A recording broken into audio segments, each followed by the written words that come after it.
Hello everyone, Seraphin here, welcome back for more Metroid Fusion. If you're just picking this episode out of a list at random, you'll be wondering what in the heck is going on. That is because there is a crazy emergency in one of the sectors on this station. Sector 3 specifically. Emergency in Sector 3. The area could melt down soon. It seems the main boiler's cooling unit is malfunctioning. A boiler? They still use a boiler on a science fiction orbital space station. They don't use like a fusion reactor or something? Anyway. This could easily destroy the entire research station, as it would likely trigger the auto-destruct explosives. Oh good. We have about 6 minutes.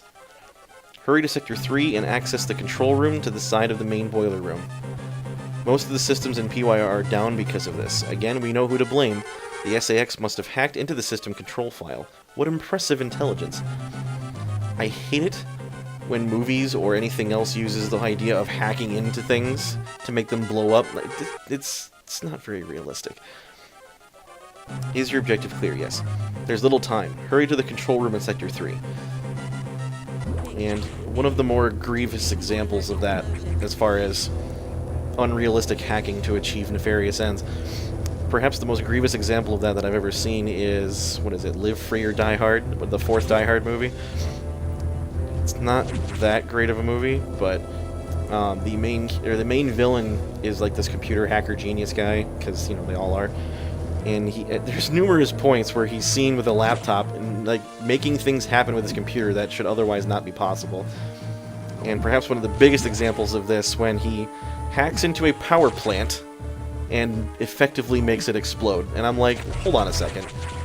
First of all, why would there be like explosives to set off in a power plant? Second of all, how is he hacking into a closed system? Like, power plants are off the grid, effectively.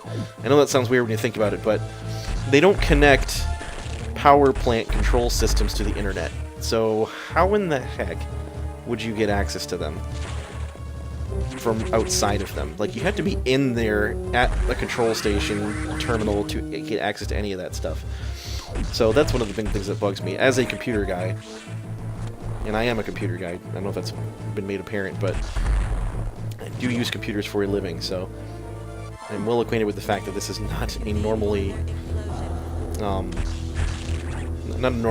viable thing that's going to happen. So another thing that really bugs me about like action movies is the fact that main characters, henchmen, villains, anybody can continuously fire a fully automatic weapon for about 20 minutes without having to stop to reload.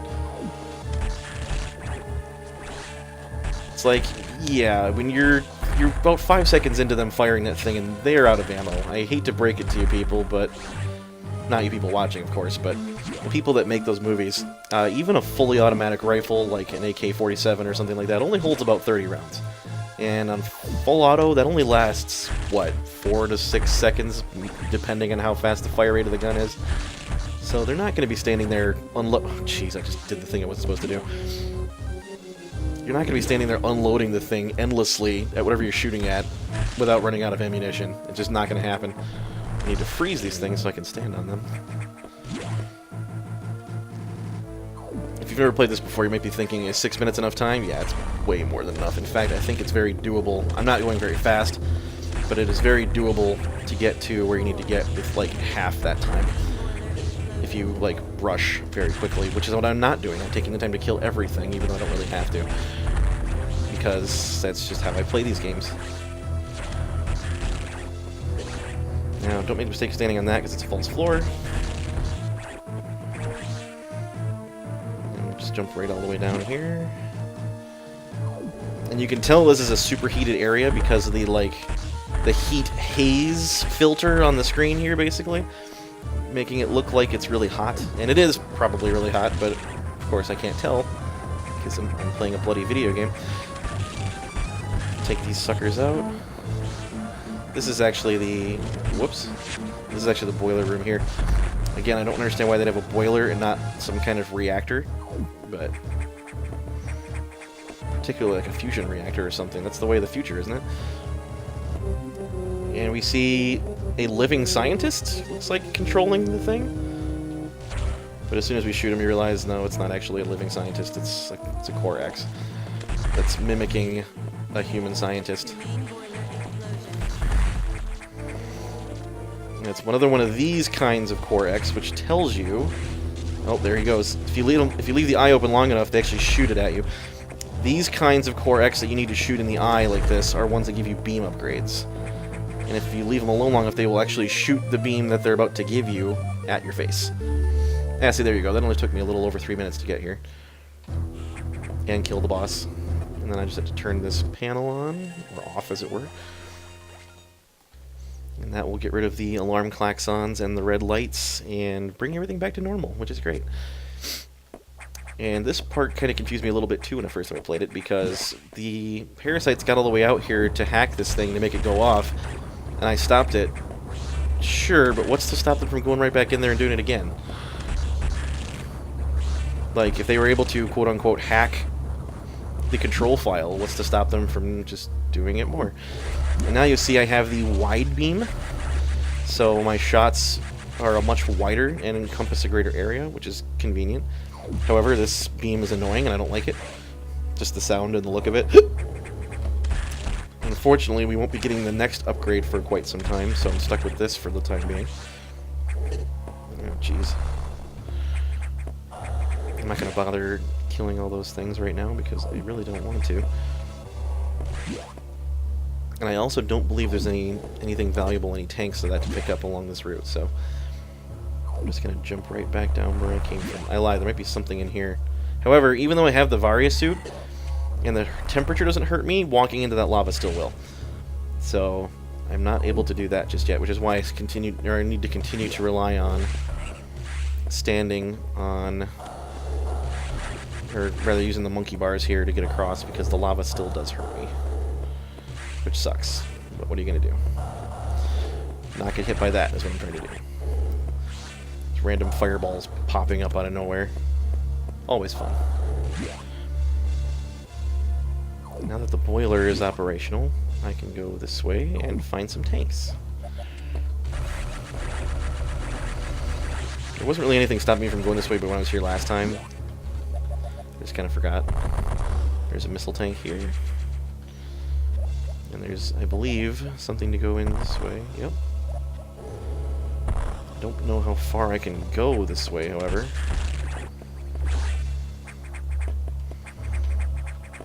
Can't quite get high enough to wall jump off of that little bit there. I don't think. Nope, doesn't look like it. And there's a one-way gate here, so I can't go that direction. I wonder if I can freeze that guy and stand on him, if that's going to give me enough distance. Let's try it. Oh, look at that. Perfect. I'm so smart sometimes. And then we'll jump down this way. I don't know why they put the one-way gate there. Oh, geez, false floor. I forgot about that. And this lava really hurts. Okay, cool. I don't think I can... Nope! Nope. I was wondering if I could jump off it, like kind of bound off of it, but it doesn't look like I can do that. So I don't think I can go this way any further, at least not yet. There is something I will get later that will alleviate the lava damage problem, but I will not be getting that for some time, so... I guess we're just going to have to come back here later. And Mr. Smiley over here. And now, unfortunately, because they're not green, they're these purple ones, they don't fire that fireball just straight forward. Now they fire it and it homes in on you, which is, as you might imagine, incredibly annoying.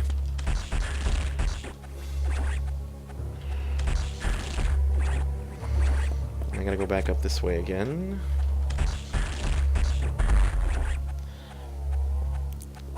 I just love spamming missiles like that, it's so gratifying. And you might be recognizing this place because we were just here a little while ago.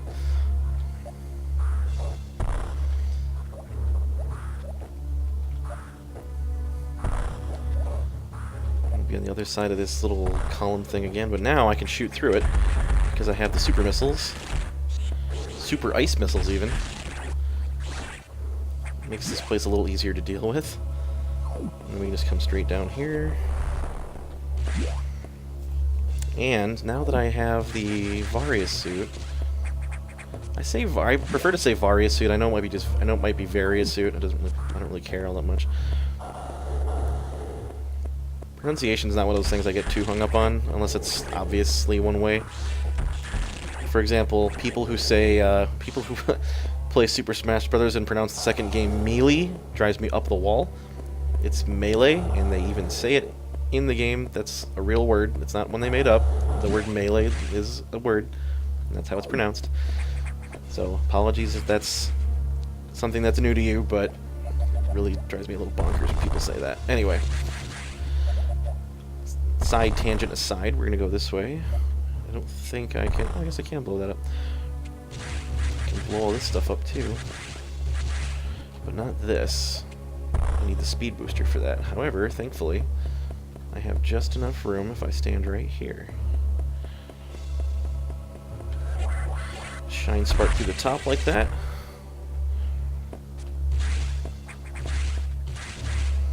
And I can blast my way through here. Now there's a really easy way to do this, and I don't remember what it is. I think it might just be a column on the floor. Yep. I remember not knowing that for quite some time and being really frustrated because I thought I had to have something I didn't have yet to get this energy tank. Turns out it was just that simple. You'll see that's a pretty sizable secret area there, and that one off on the right on the bottom is a lot bigger than it looks. But we can't get quite that far just yet. Here's another fun little toy. If you shine spark through the door, you just kind of blast all the way back through and can dodge the monkey bars entirely. Saves you a lot of time. I like doing that. Shine spark's really fun to play around with. Alright, fine. I'm sure my beam is plenty powerful to take out a lot of these guys, but again, missiles are just too much fun. Alright, where are we going to go next? Now that we averted a potentially life-threatening crisis. I suppose every crisis in this game is potentially life-threatening. I just noticed we have a lot of health tanks now. I believe that's half the total health you get in the game. We have 170 missiles. We're doing pretty good. The X mimicked a crew member. It all makes sense now. The X can absorb the memories and knowledge of their prey. Oh. Oh, okay. That's what you surmised from that? That's good. What an astounding find. HQ was very impressed. But don't you find it strange? This could have destroyed the station with the X in it, not to mention the SAX. Unusual for a self-preserving species like the X. Unless your presence in is an even greater threat. The threat to the existence of X elsewhere. This is only a hypothesis. Perhaps their survival instinct is in conflict with their newly borrowed intelligence. Don't let your guard down yet. The X are still a threat. Samus, I see biosigns on the habitation deck. Survivors? The infected crewman you saw had until recently survived. Maybe there's a chance. The signs emanate from here. Is your objective clear? Yes. I have just restored power to the main elevator. Use it to return and look for any survivors. So now we get to leave the labyrinthine corridors of these various sectors down here and go back up to the main deck. Which we have not visited in quite some time.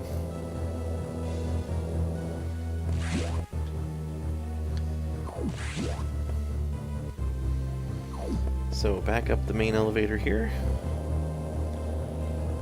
Let's go see what's going on up here.